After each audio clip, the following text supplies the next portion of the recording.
A Room of One's Own. Virginia Woolf. Chapter 1. But, you may say, we asked you to speak about women and fiction, what has that got to do with a room of one's own? I will try to explain. When you asked me to speak about women and fiction, I sat down on the banks of a river and began to wonder what the words meant. They might mean simply a few remarks about Fanny Burney, a few more about Jane Austen, a tribute to the Bronte and a sketch of Haworth Parsonage under snow, some witticisms if possible about Miss Mitford, a respectful allusion to George Eliot, a reference to Mrs. Gaskell, and one would have done. But at second sight the words seemed not so simple. The title Women and Fiction might mean, and you may have meant it to mean, women and what they are like, or it might mean women and the fiction that they write, or it might mean women and the fiction that is written about them, or it might mean that somehow all three are inextricably mixed together and you want me to consider them in that light. But when I began to consider the subject in this last way, which seemed the most interesting, I soon saw that it had one fatal drawback. I should never be able to come to a conclusion. I should never be able to fulfill what is, I understand, the first duty of a lecturer, to hand you after an hour's discourse a nugget of pure truth to wrap up between the pages of your notebooks and keep on the mantelpiece forever. All I could do was to offer you an opinion upon one minor point: a woman must have money and a room of her own if she is to write fiction, and that, as you will see, leaves the great problem of the true nature of woman and the true nature of fiction unsolved. I have shirked the duty of coming to a conclusion upon these two questions. Women and fiction remain, so far as I am concerned, unsolved problems. But in order to make some amends, I am going to do what I can to show you how I arrived at this opinion about the room and the money. I am going to develop in your presence as fully and freely as I can the train of thought which led me to think this. Perhaps if I lay bare the ideas, the prejudices, that lie behind this statement, you will find that they have some bearing upon women and some upon fiction. At any rate, when a subject is highly controversial, and any question about sex is that, one cannot hope to tell the truth. One can only show how one came to hold whatever opinion one does hold. One can only give one's audience the chance of drawing their own conclusions as they observe the limitations, the prejudices, the idiosyncrasies of the speaker. Fiction here is likely to contain more truth than fact.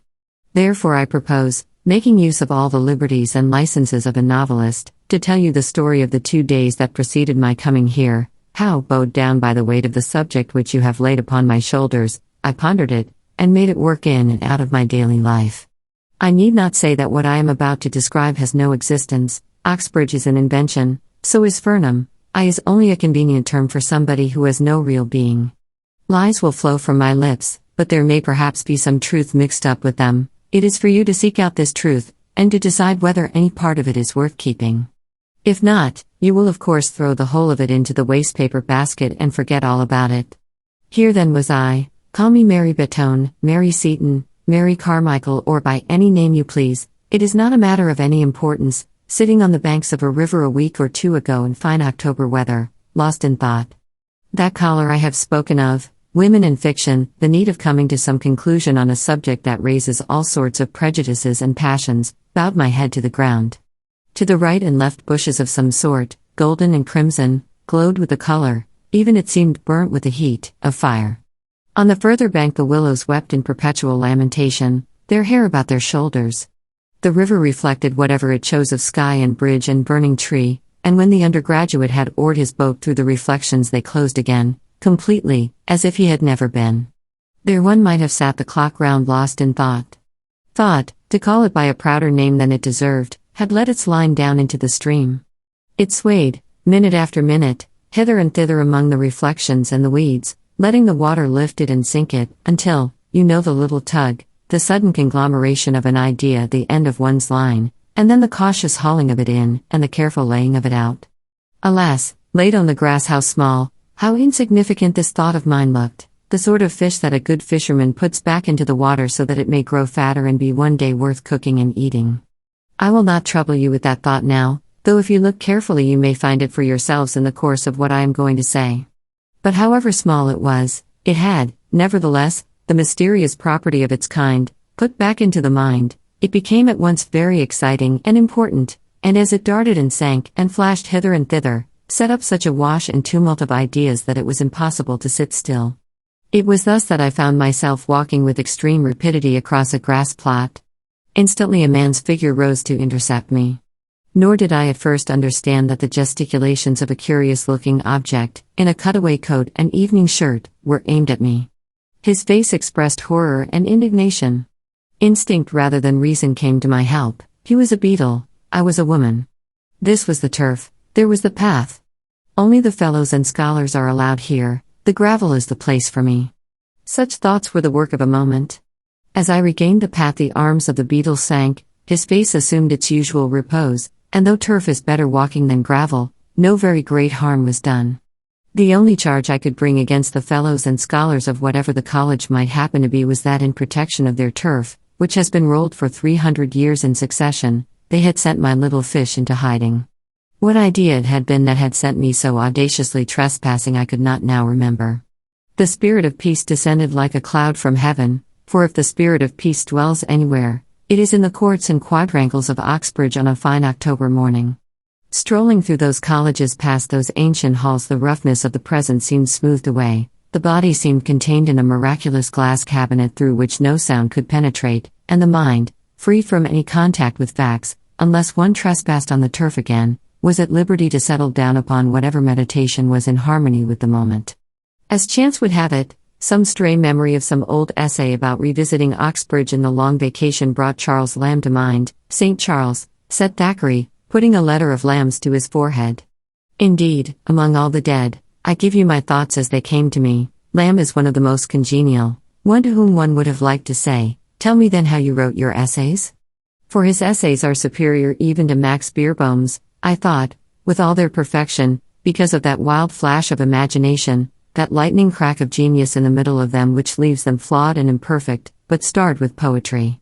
Lamb then came to Oxbridge perhaps 100 years ago. Certainly he wrote an essay, the name escapes me, about the manuscript of one of Milton's poems which he saw here.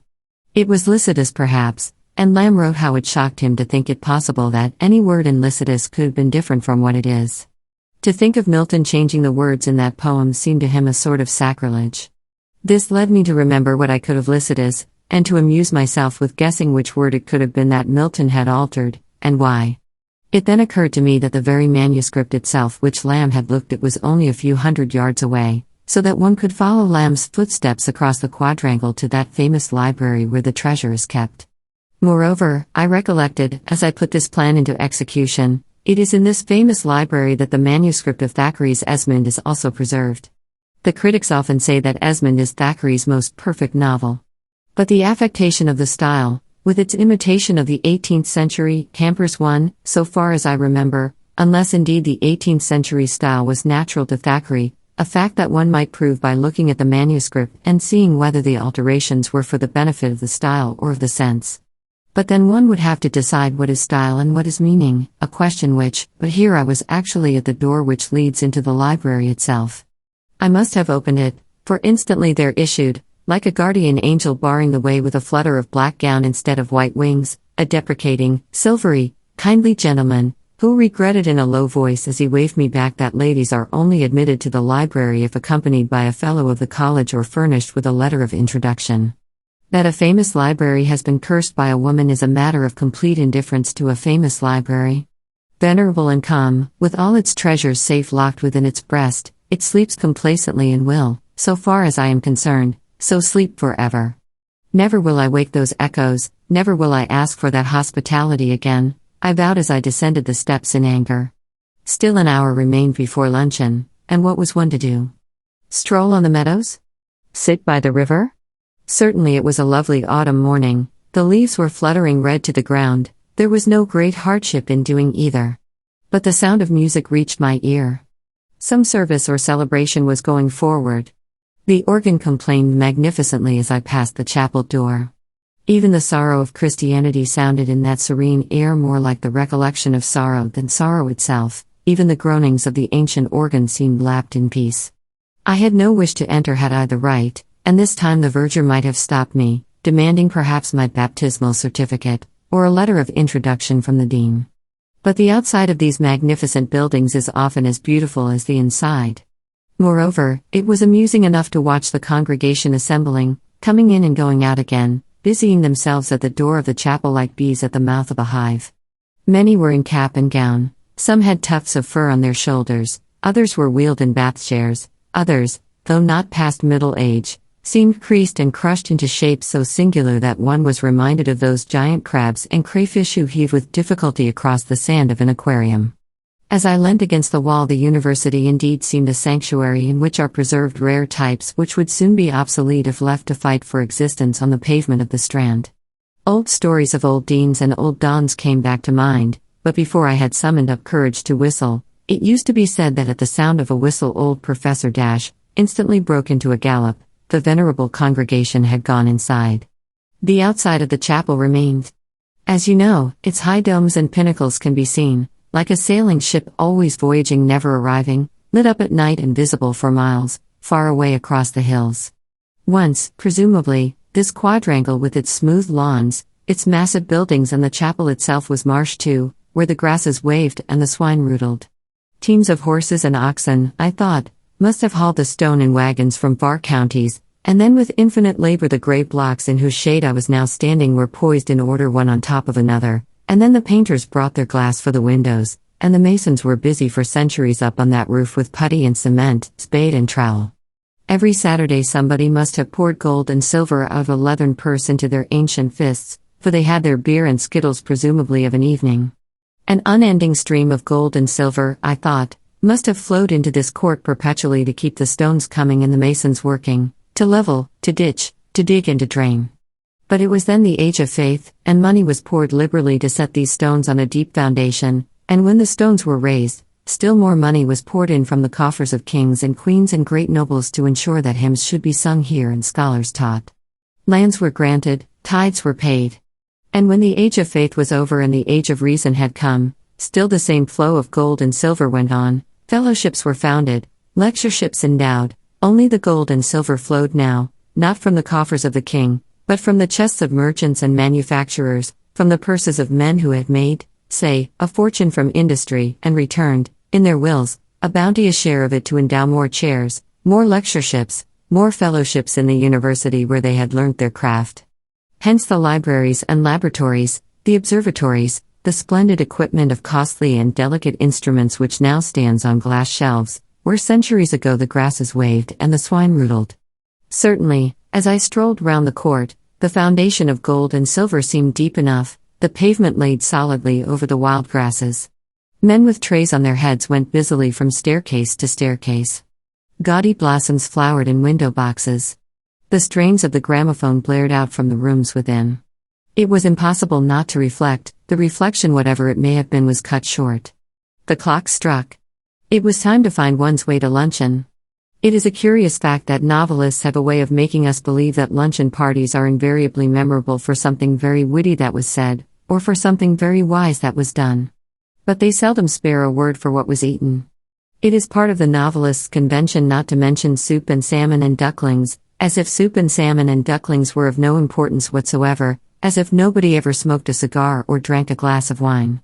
Here, however, I shall take the liberty to defy that convention and to tell you that the lunch on this occasion began with soles, sunk in a deep dish, over which the college cook had spread a counterpane of the whitest cream, save that it was branded here and there with brown spots like the spots on the flanks of a doe. After that came the partridges, but if this suggests a couple of bald, brown birds on a plate you are mistaken. The partridges, many and various, came with all their retinue of sauces and salads, the sharp and the sweet, each in its order, their potatoes, thin as coins but not so hard, their sprouts, foliated as rosebuds but more succulent. And no sooner had the roast and its retinue been done with than the silent serving man, the beadle himself perhaps in a milder manifestation, set before us, wreathed in napkins, a confection which rose all sugar from the waves. To call it pudding and so relate it to rice and tapioca would be an insult. Meanwhile the wine glasses had flushed yellow and flushed crimson, had been emptied, had been filled. And thus by degrees was lit, halfway down the spine, which is the seat of the soul, not that hard little electric light which we call brilliance, as it pops in and out upon our lips, but the more profound, subtle and subterranean glow which is the rich yellow flame of rational intercourse. No need to hurry. No need to sparkle. No need to be anybody but oneself. We are all going to heaven and Van Dyck is of the company. In other words, how good life seemed, how sweet its rewards, how trivial this grudge or that grievance, how admirable friendship and the society of one's kind, as, lighting a good cigarette, one sunk among the cushions in the window seat. If by good luck there had been an ashtray handy, if one had not knocked the ash out of the window in default, if things had been a little different from what they were, one would not have seen, presumably, a cat without a tail. The sight of that abrupt and truncated animal padding softly across the quadrangle changed by some fluke of the subconscious intelligence the emotional light for me. It was as if someone had let fall a shade. Perhaps the excellent hawk was relinquishing its hold. Certainly, as I watched the Manx cat pause in the middle of the lawn as if it too questioned the universe, something seemed lacking, something seemed different. But what was lacking, what was different, I asked myself, listening to the talk. And to answer that question I had to think myself out of the room, back into the past, before the war indeed, and to set before my eyes the model of another luncheon party held in rooms not very far distant from these, but different. Everything was different. Meanwhile the talk went on among the guests, who were many and young, some of this sex, some of that. It went on swimmingly, it went on agreeably, freely, amusingly. And as it went on I set it against the background of that other talk, and as I matched the two together I had no doubt that one was the descendant, the legitimate heir of the other. Nothing was changed, nothing was different save only, here I listened with all my ears not entirely to what was being said, but to the murmur or current behind it. Yes, that was it, the change was there. Before the war at a luncheon party like this people would have said precisely the same things but they would have sounded different, because in those days they were accompanied by a sort of humming noise, not articulate, but musical, exciting, which changed the value of the words themselves. Could one set that humming noise to words? Perhaps with the help of the poets one could. A book lay beside me and, opening it, I turned casually enough to Tennyson. And here I found Tennyson was singing. There has fallen a splendid tear from the passion flower at the gate. She is coming, my dove, my dear. She is coming, my life, my fate. The red rose cries, she is near, she is near. And the white rose weeps, she is late. The larkspur listens, I hear, I hear. And the lily whispers, I wait. Was that what men hummed at luncheon parties before the war? And the women? My heart is like a singing bird, whose nest is in a watered shoot. My heart is like an apple tree, whose boughs are bent with thick-set fruit. My heart is like a rainbow shell that paddles in a halcyon sea. My heart is gladder than all these, because my love is come to me. Was that what women hummed at luncheon parties before the war? There was something so ludicrous in thinking of people humming such things even under their breath at luncheon parties before the war that I burst out laughing, and had to explain my laughter by pointing at the Manx cat, who did look a little absurd, poor beast, without a tail, in the middle of the lawn. Was he really born so, or had he lost his tail in an accident?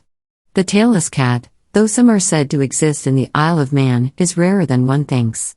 It is a queer animal, quaint rather than beautiful. It is strange what a difference a tail makes, you know, the sort of things one says as a lunch party breaks up and people are finding their coats and hats. This one, thanks to the hospitality of the host, had lasted far into the afternoon. The beautiful October day was fading and the leaves were falling from the trees in the avenue as I walked through it. Gate after gate seemed to close with gentle finality behind me. Innumerable beetles were fitting innumerable keys into well-oiled locks. The treasure house was being made secure for another night. After the avenue one comes out upon a road, I forget its name, which leads you, if you take the right turning, along to Fernham. But there was plenty of time. Dinner was not till 7:30. One could almost do without dinner after such a luncheon. It is strange how a scrap of poetry works in the mind and makes the legs move in time to it along the road. Those words. There has fallen a splendid tear from the passion flower at the gate. She is coming, my dove, my dear. Sang in my blood as I stepped quickly along towards Headingley. And then, switching off into the other measure, I sang, where the waters are churned up by the weir. My heart is like a singing bird, whose nest is in a watered shoot. My heart is like an apple tree. What poets, I cried aloud, as one does in the dusk, what poets they were. In a sort of jealousy, I suppose, for our own age, silly and absurd though these comparisons are, I went on to wonder if honestly one could name two living poets now as great as Tennyson and Christina Rossetti were then. Obviously it is impossible, I thought, looking into those foaming waters, to compare them. The very reason why that poetry excites one to such abandonment, such rapture, is that it celebrates some feeling that one used to have, at luncheon parties before the war perhaps, so that one responds easily, familiarly, without troubling to check the feeling, or to compare it with any that one has now.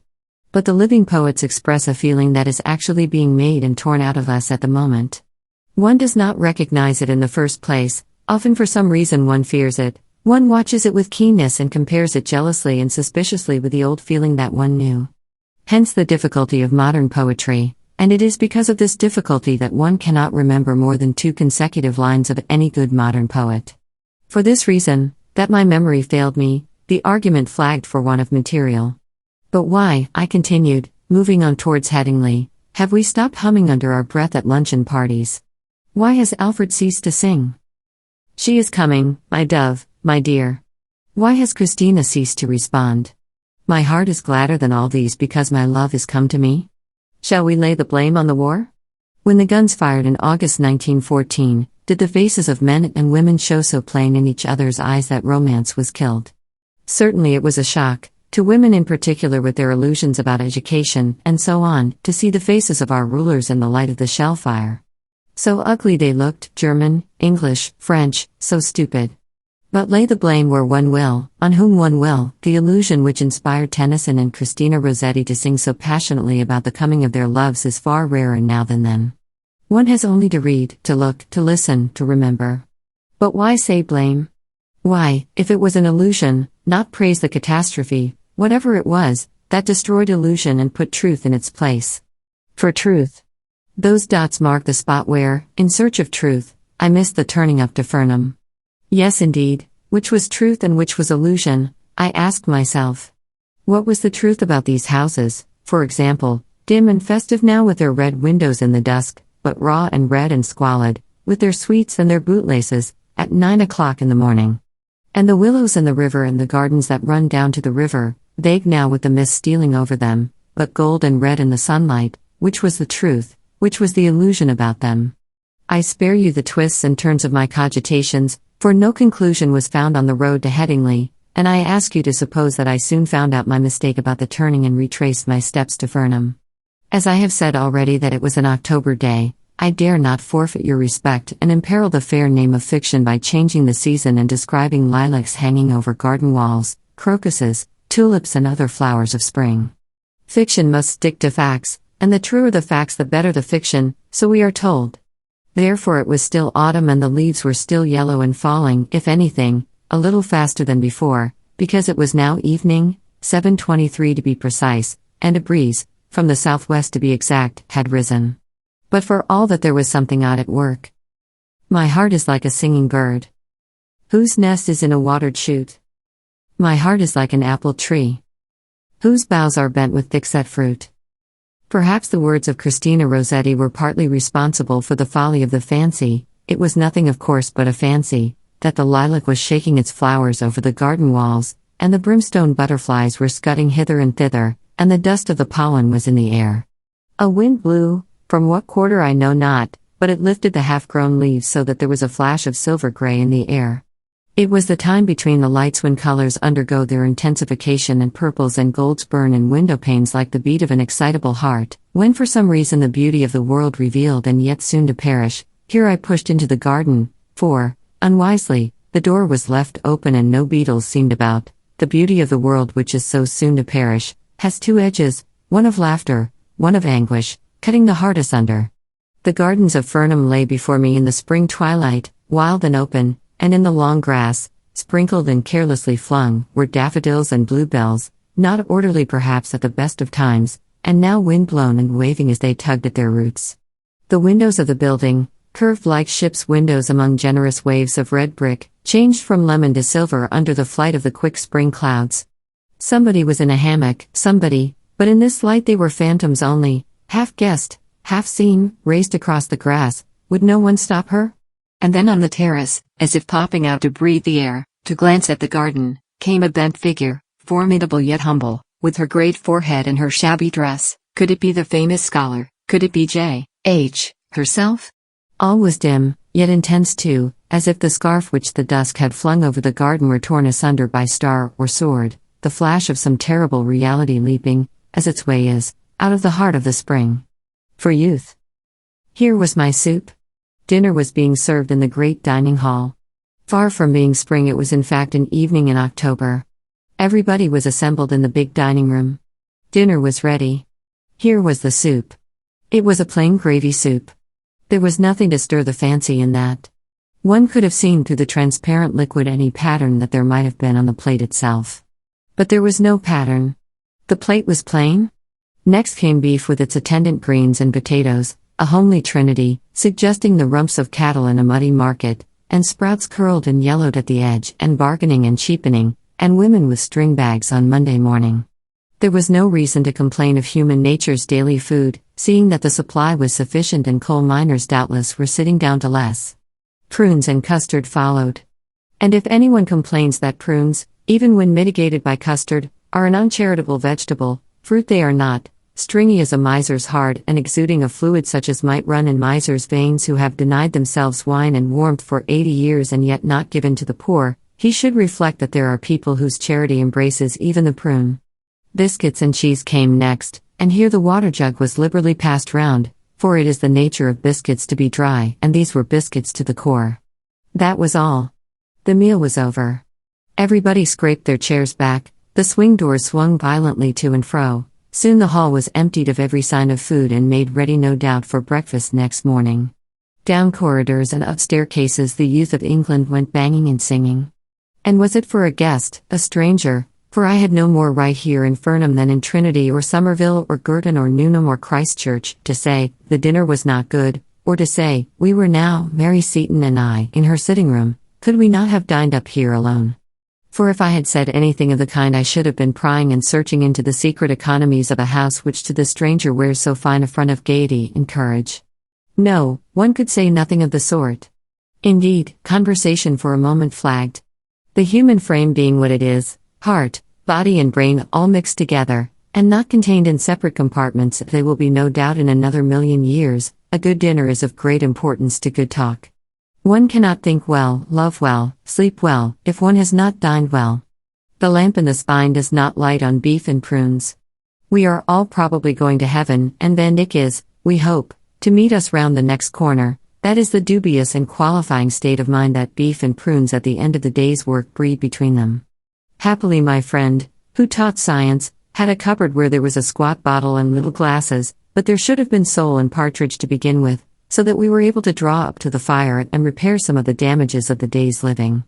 In a minute or so we were slipping freely in and out among all those objects of curiosity and interest which form in the mind in the absence of a particular person, and are naturally to be discussed on coming together again, how somebody has married, another has not, one thinks this, another that, one has improved out of all knowledge, the other most amazingly gone to the bad, with all those speculations upon human nature and the character of the amazing world we live in which spring naturally from such beginnings. While these things were being said, however, I became shamefacedly aware of a current setting in of its own accord and carrying everything forward to an end of its own.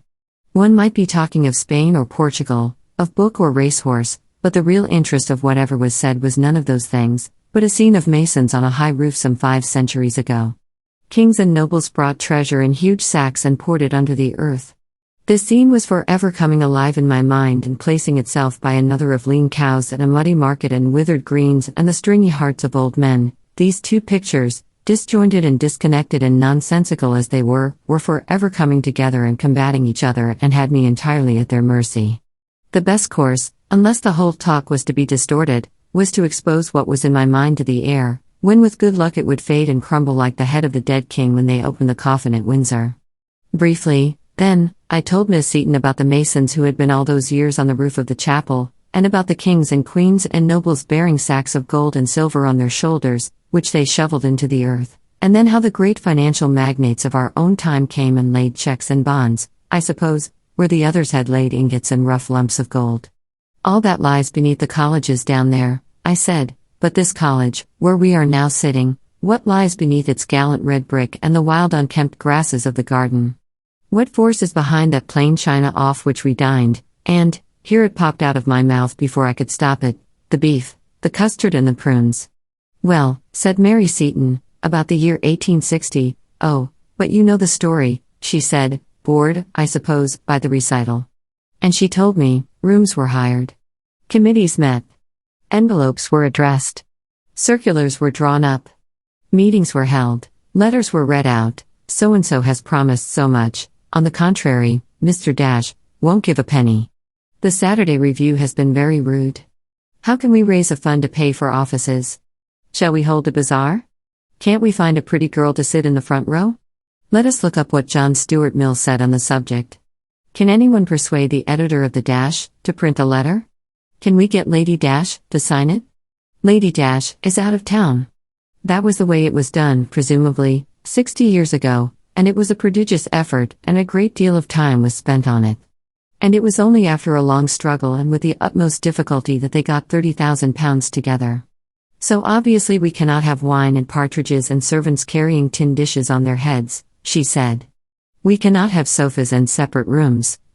The amenities, she said, quoting from some book or other, will have to wait. At the thought of all those women working year after year and finding it hard to get £2,000 together, and as much as they could do to get £30,000, we burst out in scorn at the reprehensible poverty of our sex. What had our mothers been doing then that they had no wealth to leave us? Powdering their noses? Looking in at shop windows? Flaunting in the sun at Monte Carlo? There were some photographs on the mantelpiece.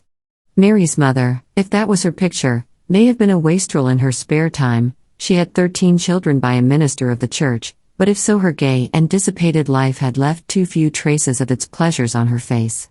She was a homely body, an old lady in a plaid shawl which was fastened by a large cameo, and she sat in a basket chair, encouraging a spaniel to look at the camera, with the amused, yet strained expression of one who is sure that the dog will move directly the bulb is pressed. Now if she had gone into business, had become a manufacturer of artificial silk or a magnate on the stock exchange, if she had left £200,000 or £300,000 to Fernham, we could have been sitting at our ease tonight and the subject of our talk might have been archaeology, botany, anthropology, physics, the nature of the atom, mathematics, astronomy, relativity, geography. If only Mrs. Seton and her mother before her had learnt the great art of making money and had left their money, like their fathers and their grandfathers before them, to found fellowships and lectureships and prizes and scholarships appropriated to the use of their own sex, we might have dined very tolerably up here alone off a bird and a bottle of wine. We might have looked forward without undue confidence to a pleasant and honorable lifetime spent in the shelter of one of the liberally endowed professions.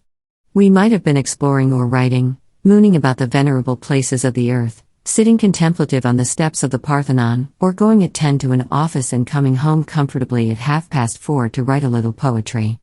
Only, if Mrs. Seton and her like had gone into business at the age of 15, there would have been, that was the snag in the argument, no Mary. What, I asked, did Mary think of that? There between the curtains was the October night, calm and lovely, with a star or two caught in the yellowing trees. Was she ready to resign her share of it and her memories, for they had been a happy family, though a large one, of games and quarrels up in Scotland, which she is never tired of praising for the fineness of its air and the quality of its cakes, in order that Fernham might have been endowed with £50,000 or so by a stroke of the pen. For, to endow a college would necessitate the suppression of families altogether. Making a fortune and bearing 13 children, no human being could stand it. Consider the facts, we said. First there are 9 months before the baby is born. Then the baby is born. Then there are 3 or 4 months spent in feeding the baby. After the baby is fed there are certainly 5 years spent in playing with the baby.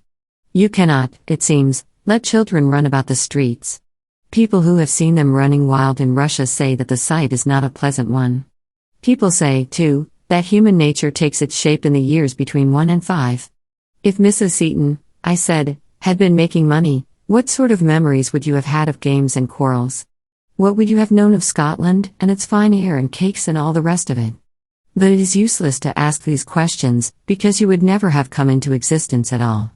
Moreover, it is equally useless to ask what might have happened if Mrs. Seton and her mother before her had amassed great wealth and laid it under the foundations of college and library, because, in the first place, to earn money was impossible for them, and in the second, had it been possible, the law denied them the right to possess what money they earned.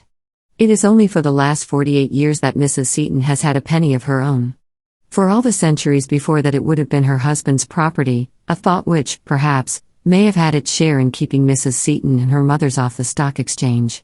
Every penny I earn, they may have said, will be taken from me and disposed of according to my husband's wisdom, perhaps to found a scholarship or to endow a fellowship in Balliol or King's, so that to earn money, even if I could earn money, is not a matter that interests me very greatly. I had better leave it to my husband. At any rate, whether or not the blame rested on the old lady who was looking at the spaniel, there could be no doubt that for some reason or other our mothers had mismanaged their affairs very gravely. Not a penny could be spared for amenities, for partridges and wine, beetles and turf, books and cigars, libraries and leisure. To raise bare walls out of the bare earth was the utmost they could do. So we talked standing at the window and looking, as so many thousands look every night, down on the domes and towers of the famous city beneath us. It was very beautiful, very mysterious in the autumn moonlight. The old stone looked very white and venerable. One thought of all the books that were assembled down there, of the pictures of old prelates and worthies hanging in the panelled rooms, of the painted windows that would be throwing strange globes and crescents on the pavement, of the tablets and memorials and inscriptions, of the fountains and the grass, of the quiet rooms looking across the quiet quadrangles. And, pardon me the thought, I thought, too, of the admirable smoke and drink and the deep armchairs and the pleasant carpets, of the urbanity, the geniality, the dignity which are the offspring of luxury and privacy and space. Certainly our mothers had not provided us with anything comparable to all this, our mothers who found it difficult to scrape together £30,000, our mothers who bore 13 children to ministers of religion at St. Andrew's. So I went back to my inn, and as I walked through the dark streets I pondered this and that, as one does at the end of the day's work. I pondered why it was that Mrs. Seton had no money to leave us, and what effect poverty has on the mind, and what effect wealth has on the mind, and I thought of the queer old gentlemen I had seen that morning with tufts of fur upon their shoulders, and I remembered how if one whistled one of them ran, and I thought of the organ booming in the chapel and of the shut doors of the library, and I thought how unpleasant it is to be locked out, and I thought how it is worse perhaps to be locked in, and, thinking of the safety and prosperity of the one sex and of the poverty and insecurity of the other and of the effect of tradition and of the lack of tradition upon the mind of a writer, I thought at last that it was time to roll up the crumpled skin of the day, with its arguments and its impressions and its anger and its laughter, and cast it into the hedge. 1,000 stars were flashing across the blue waste of the sky. One seemed alone with an inscrutable society. All human beings were laid asleep, prone, horizontal, dumb. Nobody seemed stirring in the streets of Oxbridge. Even the door of the hotel sprang open at the touch of an invisible hand, not a boots was sitting up to light me to bed, it was so late.